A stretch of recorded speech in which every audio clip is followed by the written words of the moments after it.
Hi అండి అందరికీ.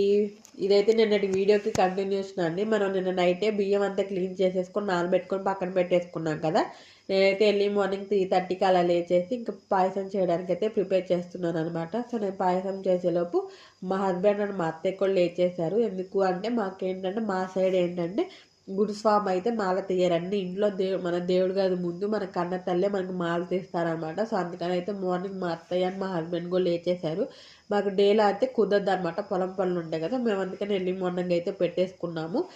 ఏంటంటే ఇంట్లో పూజ చేసుకున్న తర్వాత పీఠం దగ్గరకు కూడా వెళ్ళాలి కదా. సో ఇక్కడైతే మాల తీసేసే లోపు ఇక్కడ ఏంటంటే నేను కూడా దేవుడు గారిని అయితే ఇలా డెకరేషన్ చేశాను. నేను బాణం గుర్తు వేయాలనుకున్నాను, బట్ అది ఏమైందో ఏంటో మీరే నాకు చూసి కామెంట్ సెక్షన్లో కామెంట్ చేయండి. ఇక్కడైతే మాల తీసేశారు, అది కొంచెం పర్సనల్ కాబట్టి నేను మీతో షేర్ చేసుకోవట్లేదు.